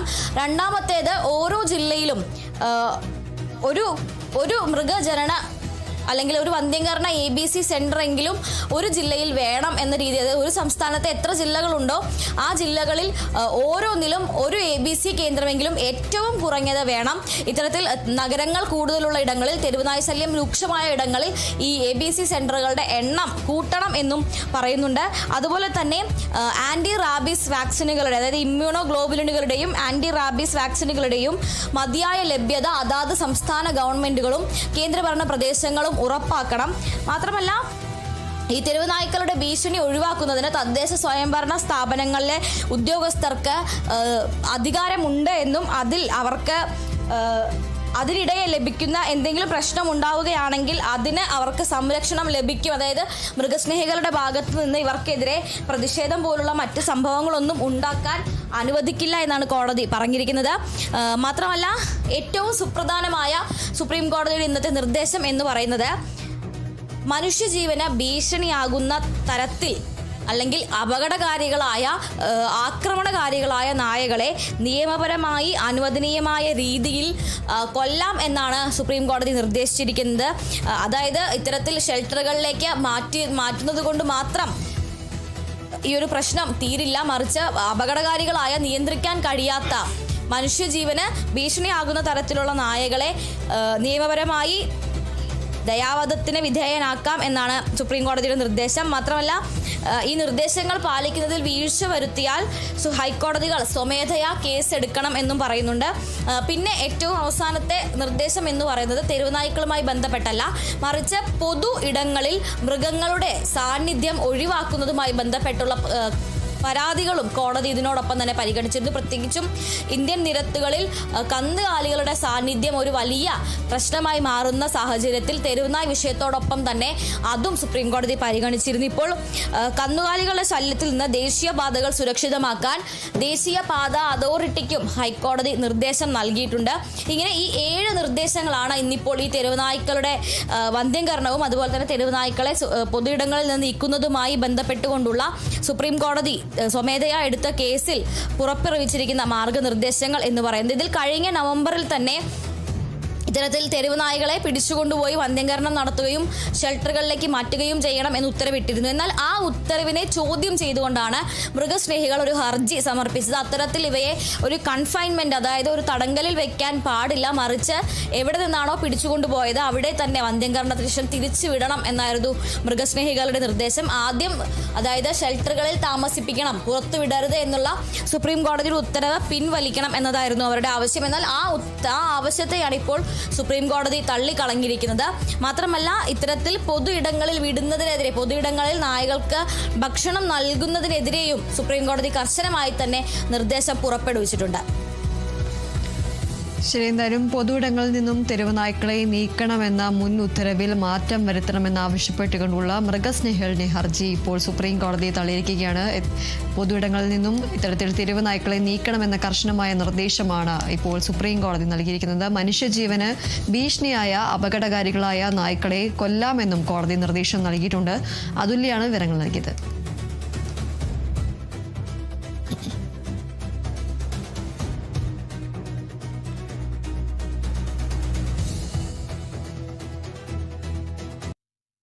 തെരഞ്ഞെടുപ്പ് തോൽവിക്ക് പിന്നാലെ CPIM ആലപ്പുഴ ജില്ലാ സെക്രട്ടേറിയറ്റ് യോഗത്തിൽ പിണറായി വിജയനും MV ഗോവിന്ദൻ മാസ്റ്റർക്കുമെതിരെ കടുത്ത വിമർശനം. പിണറായി വിജയൻ പ്രതിപക്ഷ നേതൃസ്ഥാനത്ത് നിന്നും മാറണമെന്നും പാർട്ടി സംസ്ഥാന സെക്രട്ടറി ഒരു ബ്രാഞ്ച് സെക്രട്ടറിയുടെ നിലവാരത്തിൽ മാത്രമാണ് സംസാരിക്കുന്നതെന്നും യോഗത്തിൽ ആക്ഷേപം ഉയർന്നു. മുതിർന്ന നേതാവ് G സുധാകരനെ തെരഞ്ഞെടുപ്പ് രംഗത്ത് സജീവമാക്കാത്തത് തിരിച്ചടിക്ക് കാരണമായെന്നും സംസ്ഥാന കമ്മിറ്റിയിൽ അഴിച്ചുപണി വേണമെന്നും അംഗങ്ങൾ ആവശ്യപ്പെട്ടു. CPM നേതൃത്വത്തിനെതിരെ വീണ്ടും വിമർശനമാണ് ഉയരുന്നത്. തെരഞ്ഞെടുപ്പ് തോൽവിക്ക് പിന്നാലെ CPM ആലപ്പുഴ ജില്ലാ സെക്രട്ടേറിയറ്റ് യോഗത്തിലാണ് പിണറായി വിജയനും MV ഗോവിന്ദൻ മാസ്റ്റർക്കുമെതിരെ രൂക്ഷമായ വിമർശനം ഉയരുന്നത്. പിണറായി വിജയൻ പ്രതിപക്ഷ നേതൃസ്ഥാനത്ത് നിന്നും മാറണമെന്നും പാർട്ടി സംസ്ഥാന സെക്രട്ടറി ഒരു ബ്രാഞ്ച് സെക്രട്ടറിയുടെ നിലവാരത്തിൽ മാത്രമാണ് സംസാരിക്കുന്നതെന്നും ഈ യോഗത്തിൽ ആക്ഷേപം ഉയരുന്ന ഒരു സാഹചര്യമാണ് ഉണ്ടായത്. മുതിർന്ന നേതാവ് G സുധാകരനെ തെരഞ്ഞെടുപ്പ് രംഗത്ത് സജീവമാക്കാത്തത് ഒരു തിരിച്ചടിക്ക് കാരണമായെന്നും സംസ്ഥാന കമ്മിറ്റിയിൽ അഴിച്ചുപണി വേണമെന്നും അംഗങ്ങൾ ആവശ്യപ്പെട്ടു.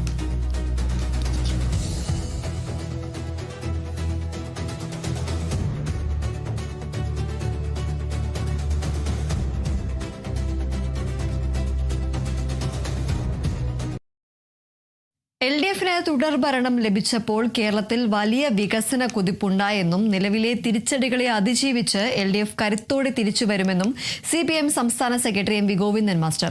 EK നായനാരുടെ ഓർമ്മ ദിനവുമായി ബന്ധപ്പെട്ട ദേശാഭിമാനിയിൽ എഴുതിയ ലേഖനത്തിലാണ് അദ്ദേഹത്തിന്റെ പരാമർശം.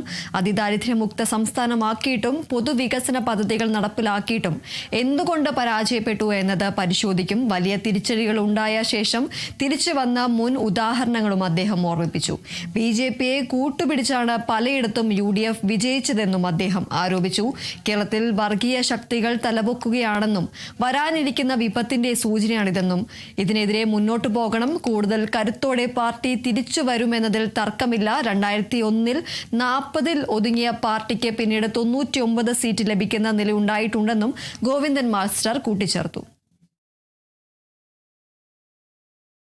മുൻ സർക്കാരിന്റെ ഡൽഹിയിലെ പ്രത്യേക പ്രതിനിധി സ്ഥാനം ഒഴിഞ്ഞ KV തോമസ് കേരള ഹൌസിലെ സ്ഥിരം മുറിയും വിട്ടു നൽകി.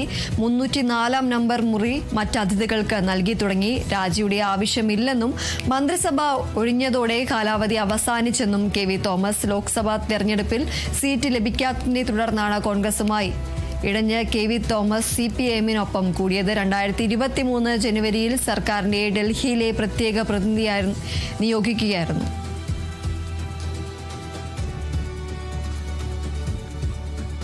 മുൻ സർക്കാരിന്റെ ഡൽഹിയിലെ പ്രത്യേക പ്രതിനിധി സ്ഥാനം KV തോമസ് ഒഴിഞ്ഞിരിക്കുകയാണ്. കേരള ഹൌസിലെ സ്ഥിരം മുറിയും വിട്ടു നൽകിയിട്ടുണ്ട്. 304 നമ്പർ മുറി മറ്റതിഥികൾക്ക് നൽകി തുടങ്ങി.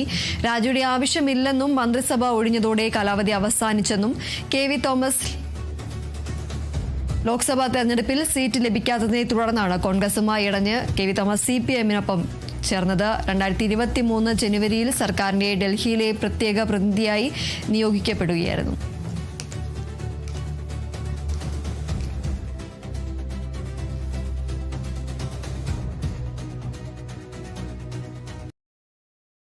PS പ്രശാന്തിന്റെ കാലത്തെ ശബരിമലയിലെ സ്വർണം പൂശലിൽ വിജിലൻസ് അന്വേഷണം വേണമെന്ന് പ്രത്യേക അന്വേഷണ സംഘം ഹൈക്കോടതിയിൽ നൽകിയ റിപ്പോർട്ടിലാണ് വിജിലൻസ് അന്വേഷണം ശുപാർശ ചെയ്തിരിക്കുന്നത്. ഇതിനിടെ സ്വർണം നഷ്ടം വന്നിട്ടില്ലെന്നും SIT റിപ്പോർട്ടിൽ പറയുന്നു. നടപടിക്രമങ്ങളിലാണ് വീഴ്ച സംഭവിച്ചതെന്നും അതിനാലാണ് വിജിലൻസ് അന്വേഷിക്കേണ്ടതെന്നുമാണ് പ്രത്യേക സംഘം ആവശ്യപ്പെടുന്നത്. ജംഷഡ്പൂരിലെ ലാബിൽ നടക്കുന്ന പരിശോധനയിലെ ഫലം വന്ന ശേഷം ഇക്കാര്യത്തിൽ ഹൈക്കോടതി തീരുമാനമെടുക്കും.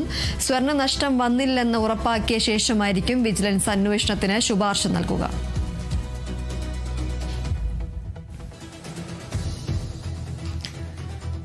PS പ്രശാന്തിന്റെ കാലത്തെ ശബരിമലയിലെ സ്വർണം പൂശലിൽ വിജിലൻസ് അന്വേഷണം വേണമെന്ന് പ്രത്യേക അന്വേഷണ സംഘം അറിയിച്ചിരിക്കുകയാണ്. ഹൈക്കോടതിയിൽ നൽകിയ റിപ്പോർട്ടിലാണ് വിജിലൻസ് അന്വേഷണം ശുപാർശ ചെയ്തിരിക്കുന്നത്. ഇതിനിടെ സ്വർണം നഷ്ടം വന്നിട്ടില്ലെന്നും SIT റിപ്പോർട്ടിൽ പറയുന്നുണ്ട്. നടപടിക്രമങ്ങളിലാണ് വീഴ്ച സംഭവിച്ചതെന്നും അതിനാലാണ് വിജിലൻസ് അന്വേഷിക്കേണ്ടതെന്നുമാണ് പ്രത്യേക അന്വേഷണ സംഘം ആവശ്യപ്പെടുന്നത്. ജംഷഡ്പൂരിലെ ലാബിൽ നടക്കുന്ന പരിശോധനയിലെ ഫലം വന്ന ശേഷം ഇക്കാര്യത്തിൽ ഹൈക്കോടതി തീരുമാനമെടുക്കും. സ്വർണ്ണ നഷ്ടം വന്നില്ലെന്ന് ഉറപ്പാക്കിയ ശേഷമായിരിക്കും വിജിലൻസ് അന്വേഷണത്തിന് ശുപാർശ നൽകുക.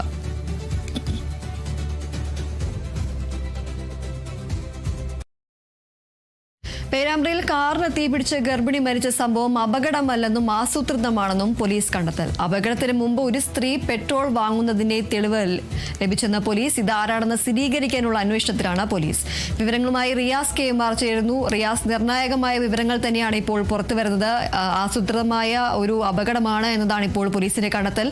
അതോടൊപ്പം തന്നെ ഈ പെട്രോൾ വാങ്ങുന്നതിന്റെ ദൃശ്യങ്ങളടക്കം ലഭിച്ചിട്ടുണ്ട്. ഇതിൽ ഈ ദൃശ്യങ്ങളിലുള്ള യുവതി ആരാണ് എന്നതടക്കമുള്ള കാര്യങ്ങളിൽ വ്യക്തത വന്നിട്ടുണ്ടോ? എന്തൊക്കെയാണ് മറ്റു വിവരങ്ങൾ? ചെറുവണ്ണൂർ കക്കറമുക്ക് റോഡിൽ കാർ തട്ടി ഗർഭിണി മരിച്ച സംഭവത്തിലാണ് നിർണായകമായ വെളിച്ചെരിവിലേക്ക് അന്വേഷണം പോകുന്നത്. കാറിനുള്ളിൽ പെട്രോൾ കത്തിയാണ് തീപിടിച്ചത് എന്ന നിഗമനത്തിലാണ് പോലീസ് ഇപ്പോൾ എത്തിച്ചേർന്നിരിക്കുന്നത്.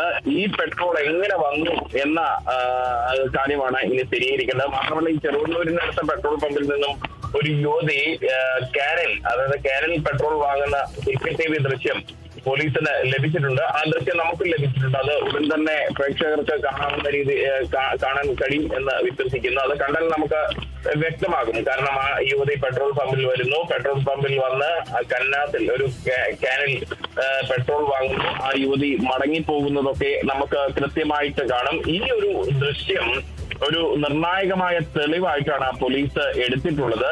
അതേസമയം തന്നെ ഇത് സംബന്ധിച്ച് കൂടുതൽ വിശദീകരിക്കാൻ പോലീസ് ഈ ഘട്ടത്തിൽ തയ്യാറായിട്ടില്ല. ഇനിയും കുറച്ച് അന്വേഷണം കൂടി ബാക്കിയുണ്ട് എന്നുള്ളതാണ് പോലീസ് പറയുന്നത്. ഈ കാറിന്റെ ഉൾവശം മാത്രം കത്തിയത് കൊണ്ട് തന്നെ ആദ്യം മുതലേ ഈ തീപിടുത്തവുമായി ബന്ധപ്പെട്ട വലിയ ദുരൂഹത ഉണ്ടായിരുന്നു. ബോണറ്റിലെ എഞ്ചിൻ ഭാഗത്തോ ഡീസൽ ടാങ്കിന്റെ ഭാഗത്തോ ഒന്നും കത്തിയിരുന്നുമില്ല. ആദ്യം ഇത് ഗ്യാസ് സിലിണ്ടർ കാറിനകത്തുള്ള സിലിണ്ടർ പൊട്ടിത്തെറിച്ച് അപകടമുണ്ടായി എന്ന തരത്തിലുള്ള വിവരങ്ങളായിരുന്നു പുറത്തു വന്നത്. എന്നാൽ അങ്ങനെയല്ല എന്നുള്ളതാണ് പോലീസ് ഇപ്പോൾ കണ്ടെത്തിയിരിക്കുന്നത്. മാത്രമല്ല, ഫോറൻസിക് പരിശോധനയിൽ വയറിങ്ങിന് ഉൾപ്പെടെ തകരാറുള്ളതായി കണ്ടെത്തിയിട്ടുമില്ല. കാറിൽ നിന്ന് ലഭിച്ച ബാഗിന്റെ അവശിഷ്ടം അടക്കമുള്ള വസ്തുക്കളെല്ലാം തന്നെ ഫോറൻസിക് പരിശോധനയ്ക്കായി കൊണ്ടുപോയിട്ടുമുണ്ട്. പെട്രോൾ നിറച്ചത് എന്ന് സംശയിക്കുന്ന ക്യാനിന്റെ ഒരു അടപ്പും ഈ വാഹനത്തിൽ നിന്ന് പോലീസിന് ലഭിച്ചതായി വിവരമുണ്ട്.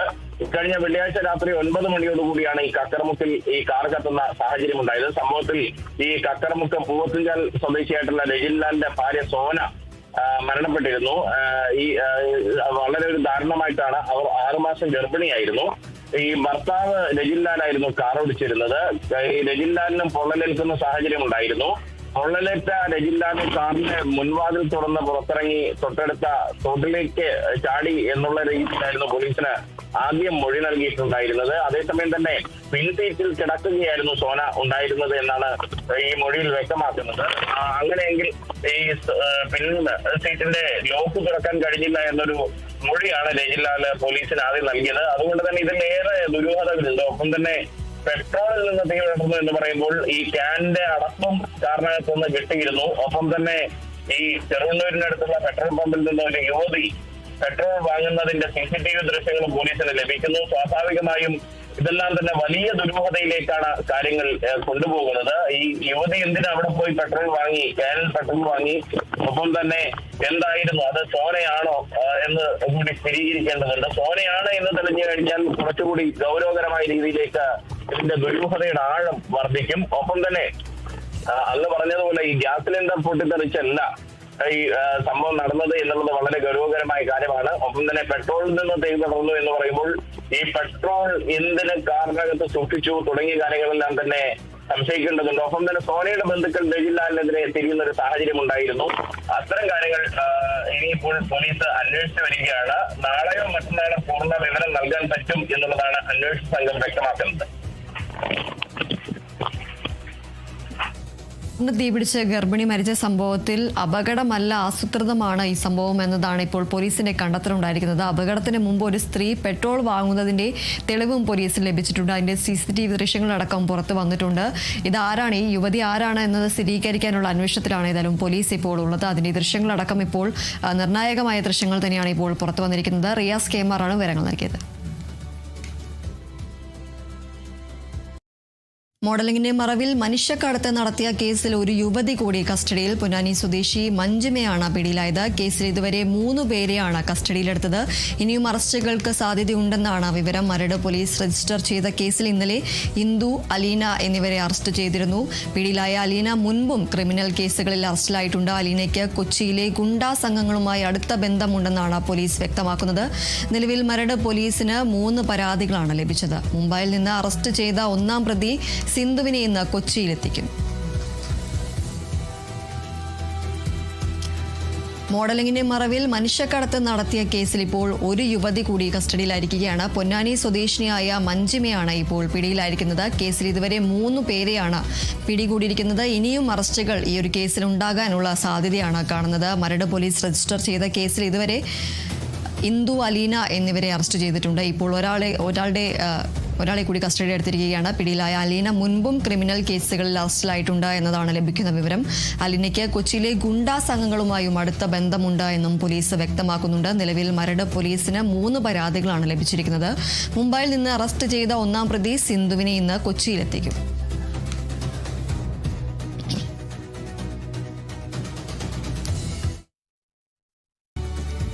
സൗദി ജയിലിൽ കഴിയുന്ന കോഴിക്കോട് സ്വദേശി അബ്ദുൾ റഹീമിന്റെ ശിക്ഷാ കാലാവധി ഇന്ന് അവസാനിക്കും. ജയിൽ മോചനത്തിനായുള്ള നടപടിക്രമങ്ങൾ ഏതാണ്ട് പൂർത്തിയായതാണ് സൂചന. സൗദി ബാലൻ കൊല്ലപ്പെട്ട കേസിൽ 2006 കോഴിക്കോട് ഫറൂഖ് സ്വദേശി അബ്ദുൾ റഹീം ജയിലിലാകുന്നത്. പൊതു അവകാശ കേസിൽ കോടതി വിധിച്ച 20 വർഷത്തെ തടവ് ശിക്ഷയുടെ കാലാവധി ഇന്ന് അവസാനിക്കുകയാണ്.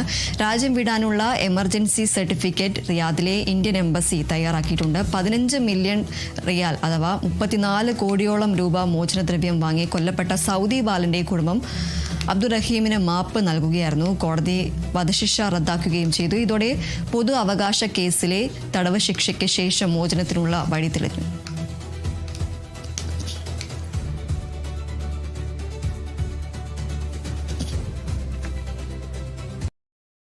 ഇടവേളയ്ക്ക് ശേഷം തിരികെ എത്താം.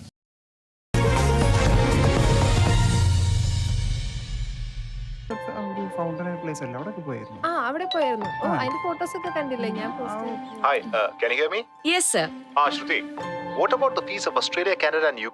സ്റ്റുഡൻസിന്റെ യൂണിവേഴ്സിറ്റി ഫീസും ഹോസ്റ്റൽ ഫീസും ഓൾറെഡി അഹല്യ എക്സ്ചേഞ്ച് ത്രൂ അയച്ചിട്ടുണ്ട്.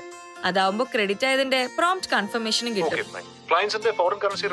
അതും അഹല്യ എക്സ്ചേഞ്ച് ത്രൂ അയച്ചിട്ടുണ്ട് സർ. എല്ലാവരും പറയും ബെസ്റ്റ് റേറ്റ് അഹല്യ തരും, best rate and best service. Ahalya, സ്വപ്നങ്ങളെ യാഥാർത്ഥ്യമാക്കും കരുതലോടെ. അമേരിക്കൻ സ്റ്റാൻഡേർഡ്സിൽ ഐബിസിൽ പഠിക്കാം. വെറും ഒരു ജോലിയല്ല, നല്ലൊരു കരിയറാണ് ലക്ഷ്യമെങ്കിൽ പഠിക്കൂ ഐബിസിലൂടെ. IBIS Academy of Higher Education.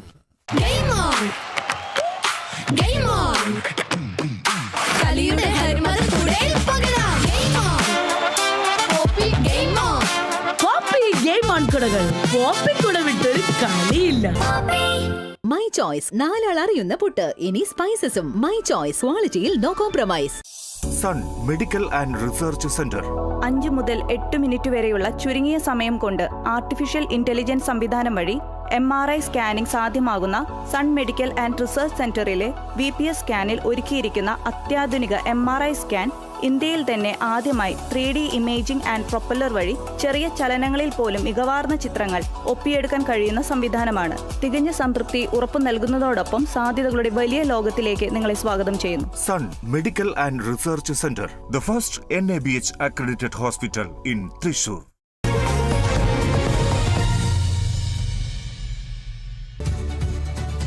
രാജ്യത്ത് ഇന്ധനവില വീണ്ടും കൂട്ടി. പെട്രോളിനും ഡീസലിനും 90 പൈസ വീതമാണ് കൂട്ടിയിരിക്കുന്നത്. ഒരാഴ്ചക്കിടെ ഇന്ധനത്തിന് വില കൂട്ടുന്നത് ഇത് 2ാം തവണയാണ്. കൊച്ചിയിൽ പെട്രോൾ ലിറ്ററിന് 109.60 രൂപയും ഡീസലിന് 98.45 രൂപയുമാണ് ഇപ്പോഴത്തെ വില വരുന്നത്. കഴിഞ്ഞ വെള്ളിയാഴ്ച പെട്രോൾ ഡീസൽ വില ലിറ്ററിന് 3.04 രൂപയാണ് കൂട്ടിയത്. രാജ്യാന്തര എണ്ണ വില 50% മുകളിൽ ഉയർന്ന് 2 മാസത്തിന് ശേഷമാണ് രാജ്യത്ത് എണ്ണവില വർദ്ധിക്കുന്നത്. രാജ്യാന്തര വിപണിയിൽ അസംസ്കൃത എണ്ണ വില ബാരലിന് $100 മുകളിൽ തുടരുകയാണ്. പശ്ചിമേഷ്യൻ യുദ്ധത്തെ തുടർന്ന് രാജ്യാന്തര വിപണിയിൽ ക്രൂഡ് ഓയിൽ വില കുതിച്ച് ഉയർന്നതോടുകൂടിയാണ് ഇന്ധനവിലയും വർദ്ധിക്കുന്നത്. രാജ്യത്ത് വീണ്ടും ഇന്ധനവില കൂട്ടിയിരിക്കുകയാണ്. പെട്രോളിനും ഡീസലിനും 90 പൈസ വീതമാണ് കൂട്ടിയിരിക്കുന്നത്. ഒരാഴ്ചക്കിടെ ഇത് 2ാം തവണയാണ് ഇത്തരത്തിൽ ഇന്ധനവില കൂട്ടുന്നത്. കൊച്ചിയിൽ പെട്രോളിന് ലിറ്ററിന് 109.60 രൂപയും ഡീസലിന് 98.45 രൂപയുമാണ് ഇപ്പോഴത്തെ വില എന്ന് പറയുന്നത്. കഴിഞ്ഞ വെള്ളിയാഴ്ചയാണ് പെട്രോൾ ഡീസൽ വില ലിറ്ററിന് 3 രൂപയോളം കൂട്ടിയത്. രാജ്യാന്തര എണ്ണ വില 50% മുകളിൽ ഉയർന്ന് 2 മാസത്തിന് ശേഷമാണ് ഇപ്പോൾ രാജ്യത്ത് എണ്ണവില വർദ്ധിക്കുന്നത്. രാജ്യാന്തര വിപണിയിൽ അസംസ്കൃത എണ്ണവില ബാരലിന് $100 മുകളിൽ തുടരുകയാണ്. പശ്ചിമേഷ്യൻ യുദ്ധത്തെ തുടർന്ന് രാജ്യാന്തര വിപണിയിൽ ക്രൂഡ് ഓയിൽ വില കുതിച്ചുയർന്നതോടെയാണ് ഇന്ധനവിലയിലും വർധനവുണ്ടായത്.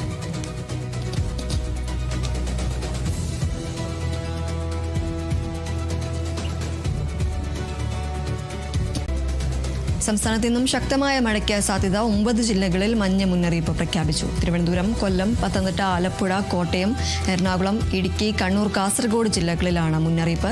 മഴയ്ക്കൊപ്പം കാറ്റിനും ഇടിമിന്നലിനും സാധ്യതയുണ്ടെന്നും കാലാവസ്ഥാ വിഭാഗം മുന്നറിയിപ്പ് നൽകുന്നു. തെക്കൻ വടക്കൻ ജില്ലകളിൽ മഴ ശക്തമാകും. സമുദ്രസ്ഥിതി പഠന ഗവേഷണ കേന്ദ്രം കേരളത്തിൽ കള്ളക്കടൽ ജാഗ്രത നിർദ്ദേശവും നൽകിയിട്ടുണ്ട്. കള്ളക്കടൽ പ്രതിഭാസത്തിന്റെ ഭാഗമായി കണ്ണൂർ, കാസർഗോഡ് ജില്ലകളിലെ തീരങ്ങളിൽ ഇന്ന് രാവിലെ 8:30 മുതൽ നാളെ ഉച്ചയ്ക്ക് 2:30 വരെ കടലാക്രമണത്തിന് സാധ്യതയുണ്ടെന്ന് ദേശീയ സമുദ്രസ്ഥിതി പഠന ഗവേഷണ കേന്ദ്രം മുന്നറിയിപ്പ് നൽകി. സംസ്ഥാനത്ത് മഴ വീണ്ടും കനക്കുമെന്ന മുന്നറിയിപ്പാണ് ഇപ്പോൾ കാലാവസ്ഥാ വകുപ്പ് നൽകുന്നത്. ഇന്ന് 9 ജില്ലകളിലാണ് മഞ്ഞ മുന്നറിയിപ്പ് പ്രഖ്യാപിച്ചിരിക്കുന്നത്. തിരുവനന്തപുരം, കൊല്ലം, പത്തനംതിട്ട, ആലപ്പുഴ, കോട്ടയം, എറണാകുളം, ഇടുക്കി, കണ്ണൂർ, കാസർഗോഡ് ജില്ലകളിലാണ് ഇന്ന് മഞ്ഞ മുന്നറിയിപ്പുള്ളത്.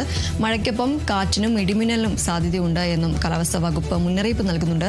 തെക്കൻ വടക്കൻ ജില്ലകളിൽ മഴ ശക്തമാകും എന്ന മുന്നറിയിപ്പുണ്ട്. സമുദ്രസ്ഥിതി പഠന ഗവേഷണ കേന്ദ്രം കേരളത്തിൽ കള്ളക്കടൽ ജാഗ്രത നിർദ്ദേശവും നൽകുന്നുണ്ട്.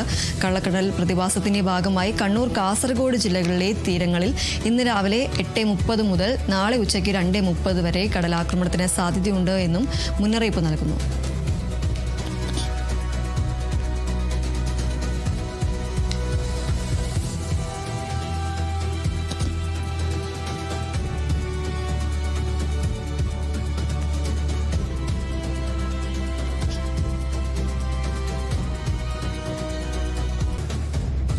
തമിഴ്നാട്ടിൽ ജയലളിത സർക്കാർ തുടങ്ങിയ അമ്മ ക്യാൻറ്റീനുകൾ നവീകരിക്കാൻ മുഖ്യമന്ത്രി വിജയുടെ നിർദ്ദേശം. ക്യാൻറ്റീനിലെ ഭക്ഷണത്തിന്റെ ഗുണനിലവാരത്തെക്കുറിച്ച് വ്യാപക പരാതികൾ ഉയർന്നതിന് പിന്നാലെയാണ് നിർദ്ദേശം. ചെന്നൈയിൽ 383 ക്യാൻറ്റീനുകളും മറ്റ് സ്ഥലങ്ങളിൽ 267 ക്യാൻറ്റീനുകളുമാണ് ഉള്ളത്. ക്യാൻറ്റീൻ കെട്ടിടങ്ങളുടെ പുനരുദ്ധാരണം, ഉപകരണങ്ങളുടെ ലഭ്യത എന്നിവ ഉറപ്പാക്കാനും വിജയ് നിർദ്ദേശം നൽകി. സ്റ്റാലിൻ സർക്കാർ അമ്മ ക്യാൻറ്റീനുകളുടെ പേര് നിലനിർത്തിയെങ്കിലും സാമ്പത്തിക സഹായം ഉൾപ്പെടെ കുറച്ചിരുന്നു. അധികാരത്തിലേറിയതിനു ശേഷം മറ്റൊരു നിർദ്ദേശമാണ് ഇപ്പോൾ മുഖ്യമന്ത്രി വിജയ് പുറപ്പെടുവിക്കുന്നത്. തമിഴ്നാട്ടിൽ ജയലളിത സർക്കാർ തുടങ്ങിയ അമ്മ ക്യാൻറ്റീനുകൾ നവീകരിക്കാനാണ് ഇപ്പോൾ മുഖ്യമന്ത്രി വിജയുടെ നിർദ്ദേശം ഉണ്ടായിരിക്കുന്നത്. ക്യാൻറ്റീനിലെ ഭക്ഷണത്തിന്റെ ഗുണനിലവാരത്തെക്കുറിച്ച് വ്യാപക പരാതികൾ ഉയർന്നതിന് പിന്നാലെയാണ് ഇപ്പോൾ മുഖ്യമന്ത്രിയുടെ ഈ ഒരു നിർദ്ദേശം എന്ന് പറയുന്നത്. അമ്മ ക്യാൻറ്റീനുകൾ നവീകരിക്കാനാണ് മുഖ്യമന്ത്രി വിജയ് നിർദ്ദേശം നൽകിയിട്ടുള്ളത്. ചെന്നൈയിൽ 383 ക്യാൻറ്റീനുകളും മറ്റ് സ്ഥലങ്ങളിൽ 267 ക്യാൻറ്റീനുകളുമാണുള്ളത്. ക്യാൻറ്റീൻ കെട്ടിടങ്ങളുടെ പുനരുദ്ധാരണം, ഉപകരണങ്ങളുടെ ലഭ്യത എന്നിവ ഉറപ്പാക്കാനും വിജയ് നിർദ്ദേശം നൽകിയിട്ടുണ്ട്. സ്റ്റാലിൻ സർക്കാർ അമ്മ ക്യാൻറ്റീനുകളുടെ പേര് നിലനിർത്തിയെങ്കിലും സാമ്പത്തിക സഹായം ഉൾപ്പെടെ കുറച്ചിരുന്നു.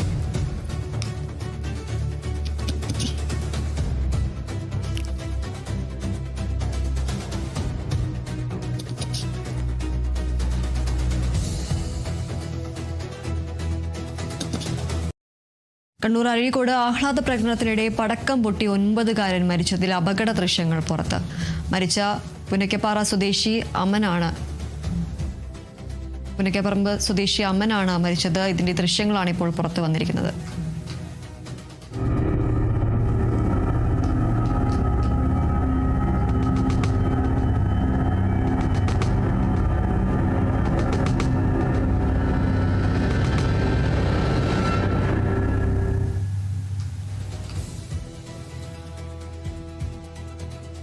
കണ്ണൂരിലാണ് ഈ ദാരുണമായ സംഭവം ഉണ്ടായത്. ആഹ്ലാദ പ്രകടനത്തിനിടെ പടക്കം പൊട്ടിയാണ് 9കാരന് ജീവൻ നഷ്ടമായത്. ഇതിന്റെ ദൃശ്യങ്ങളാണ് ഇപ്പോൾ പുറത്തു വന്നിരിക്കുന്നത്. പുന്നക്കപ്പാറ സ്വദേശിയായ അമ്മനാണ് മരിച്ചത്.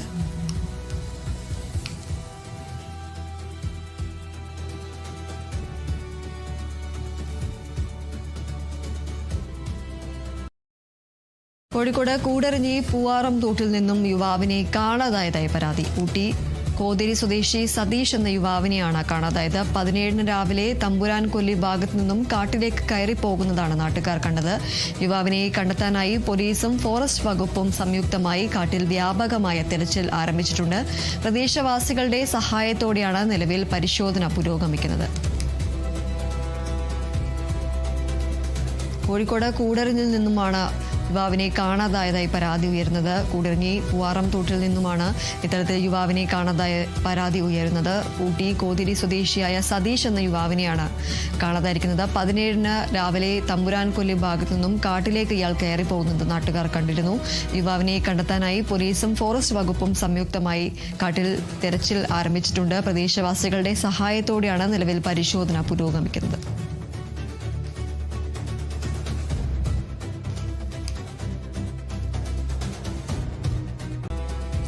അമേരിക്കയിൽ വെടിവെപ്പിൽ പ്രതികൾ ഉൾപ്പെടെ 5 പേർ കൊല്ലപ്പെട്ടു. കാലിഫോർണിയയിലെ സാൻഡിയാഗോയിൽ ഇസ്ലാമിക് സെന്ററിന് പുറത്താണ് വെടിവെപ്പുണ്ടായത്. കൊല്ലപ്പെട്ടവരിൽ സുരക്ഷാ ജീവനക്കാരും ഉൾപ്പെടുന്നതായി റിപ്പോർട്ട്. കൊല്ലപ്പെട്ടവരിൽ 2 പേർ കൗമാരക്കാരാണെന്നും സുരക്ഷാ ഉദ്യോഗസ്ഥരെ ഉദ്ധരിച്ച റിപ്പോർട്ടുകളുണ്ട്. ആക്രമണം നടത്തിയ 2 കൗമാരക്കാരെ മരിച്ച നിലയിൽ കണ്ടെത്തുകയായിരുന്നു. 17-19 വയസ്സ് പ്രായമുള്ളവരാണ് പ്രതികൾ. തിങ്കളാഴ്ച നടന്ന വെടിവെപ്പ് വിദ്വേഷ കുറ്റകൃത്യമാണെന്ന് വിലയിരുത്തപ്പെടുന്നു. സാൻഡിയാഗോ കൗണ്ടിയിലെ ഏറ്റവും വലിയ പള്ളിയിലാണ് ആക്രമണം നടന്നത്. അപ്പാർട്ട്മെന്റുകളും സ്ട്രിപ്പ് മാളുകളും ഉൾപ്പെടെയുള്ള ജനവാസ കേന്ദ്രത്തോട് ചേർന്ന പള്ളിയിലാണ് ഇത്തരത്തിൽ ആക്രമണം നടന്നത്. അമേരിക്കയിൽ വെടിവയ്പിൽ പ്രതികൾ ഉൾപ്പെടെ 5 പേർ കൊല്ലപ്പെട്ടു എന്ന സ്ഥിരീകരണമാണ് ഇപ്പോൾ വരുന്നത്. കാലിഫോർണിയയിലെ സാൻഡിയാഗോ ഇസ്ലാമിക് സെന്ററിന് പുറത്താണ് ഇത്തരത്തിൽ വെടിവയ്പുണ്ടായത്. ഈ വെടിവയ്പിലാണ് 5 പേർ പ്രതികൾ ഉൾപ്പെടെയുള്ള 5 പേർ കൊല്ലപ്പെട്ടതായി പുറത്തുവരുന്ന വിവരങ്ങൾ. കൊല്ലപ്പെട്ടവരിൽ സുരക്ഷാ ജീവനക്കാരനും ഉൾപ്പെടുന്നതായും റിപ്പോർട്ടുകളുണ്ട്. കൊല്ലപ്പെട്ടവരിൽ 2 പേർ കൗമാരക്കാരാണ് എന്നും സുരക്ഷാ ഉദ്യോഗസ്ഥരെ ഉദ്ധരിച്ച റിപ്പോർട്ടുകൾ പുറത്തുവരുന്നു. ആക്രമണം നടത്തിയ 2 കൗമാരക്കാരെ മരിച്ച നിലയിൽ കണ്ടെത്തുകയായിരുന്നു. 17-19 വയസ്സ് പ്രായമുള്ളവരാണ് ഈ പ്രതികൾ. തിങ്കളാഴ്ച നടന്ന വെടിവയ്പ് വിദ്വേഷ കുറ്റകൃത്യമായാണ് വിലയിരുത്തപ്പെടുന്നത്. സാൻഡിയാഗോ കൗണ്ടിയിലെ ഏറ്റവും വലിയ പള്ളിയിലാണ് ഇത്തരത്തിൽ ആക്രമണം നടന്നത്. അപ്പാർട്ട്മെന്റുകളും സ്ട്രിപ്പ് മാളുകളും ഉൾപ്പെടെയുള്ള ജനവാസ കേന്ദ്രത്തോട് ചേർന്ന പള്ളിയിലാണ് ഇത്തരത്തിൽ ആക്രമണം നടന്നത്.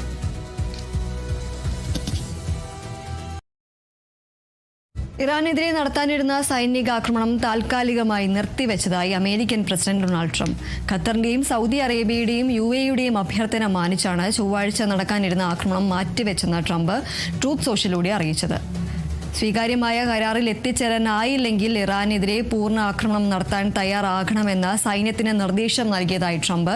ഗൗരവകരമായ ചർച്ചകൾ നടക്കുന്നുണ്ടെന്നും സഖ്യകക്ഷി രാജ്യങ്ങളടക്കം സ്വീകാര്യമായ ഒരു കരാർ ഉണ്ടാകുമെന്നും ഈ രാജ്യങ്ങൾ പറഞ്ഞതായും ട്രംപ് വ്യക്തമാക്കി.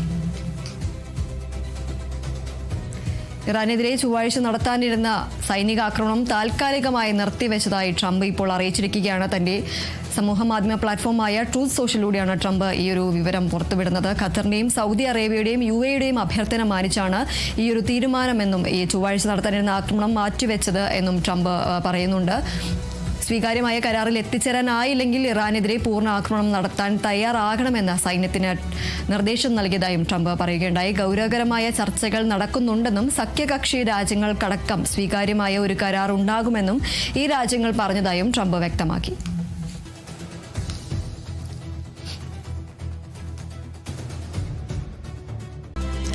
ഓപ്പൺ AI കേസിൽ എലോൺ മസ്കിന് തിരിച്ചടി. ലാഭേച്ഛയില്ലാത്ത കമ്പനിയായി തുടങ്ങിയ ഓപ്പൺ AI ലാഭം ലക്ഷ്യമിടുന്ന സ്ഥാപനമാക്കി മാറ്റിയതിനെതിരെ മസ്ക് നൽകിയ കേസ് കാലിഫോർണിയയിലെ ഫെഡറൽ കോടതി തള്ളി. ഓപ്പൺ AIയുടെ ആദ്യ നിക്ഷേപകരിൽ ഒരാളായിരുന്നു ഇലോൺ മസ്ക്. ഓപ്പൺ AIയോ CEO സാം ആൾട്ടമാനോ ചാരിറ്റബിൾ ട്രസ്റ്റിന്റെ ചട്ടങ്ങൾ ലംഘിച്ചിട്ടില്ലെന്നും മസ്ക് ഈ കേസ് ഫയൽ ചെയ്യാൻ വളരെ വൈകിപ്പോയെന്നും ജൂറി കണ്ടെത്തി. ഓക്ലാൻഡ് ഫെഡറൽ കോടതിയാണ് വിധി പ്രസ്താവിച്ചത്. മസ്കും ആൾട്ട്മാനും അടക്കം കോടതിക്ക് മുമ്പാകെ ഹാജരായിരുന്നു. 2024 ഫെബ്രുവരിയിലാണ് കമ്പനിക്കെതിരെ ഇലോൺ മസ്ക് കേസ് കൊടുത്തത്. മനുഷ്യരാശിയുടെ നന്മയ്ക്കായി പ്രവർത്തിക്കുമെന്ന വാഗ്ദാനം ലംഘിച്ച് നിക്ഷേപകരെ മാത്രം ലക്ഷ്യമിട്ട് കമ്പനി ലാഭമുണ്ടാക്കുന്ന സ്ഥാപനമായി മാറിയെന്നായിരുന്നു മസ്കിന്റെ വാദം. 2018 മസ്ക് ഓപ്പൺ AI വിട്ടത്.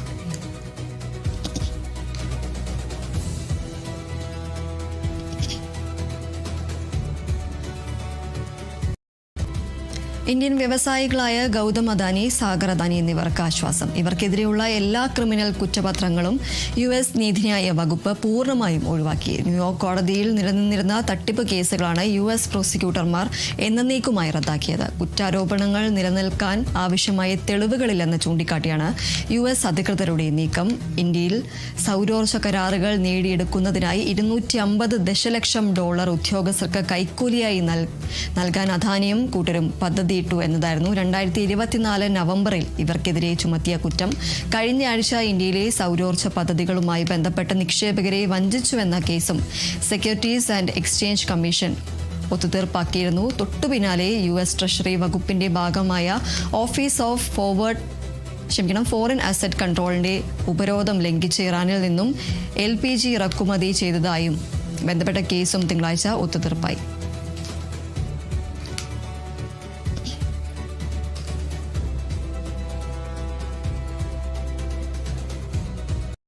നോക്കാം സ്വർണ്ണവില നിരക്കുകൾ. കവിത ഗോൾഡ് ആൻഡ് ഡയമണ്ട്സ് ഇന്നത്തെ സ്വർണം വെള്ളി നിരക്കുകൾ നിങ്ങൾക്കായി അവതരിപ്പിക്കുന്നത് Kavitha gold and diamonds, the versatile jewellery. സ്വർണം 22 ക്യാരറ്റ് ഗ്രാമിന് 14,395 രൂപ, പവന് 1,15,160 രൂപ. സ്വർണം 18 ക്യാരറ്റ് ഗ്രാമിന് 11,890 രൂപ, പവന് 94,480 രൂപ. വെള്ളി ഗ്രാമിന് 285 രൂപ, കിലോയ്ക്ക് 2,85,000 രൂപ. കവിത ഗോൾഡ് ആൻഡ് ഡയമണ്ട്സ് ഇന്നത്തെ സ്വർണം വെള്ളി നിരക്കുകൾ നിങ്ങൾക്കായി അവതരിപ്പിച്ചത് Kavitha gold and diamonds, the versatile jewellery. ഇടവേളയ്ക്ക് ശേഷം തിരികെ എത്താം.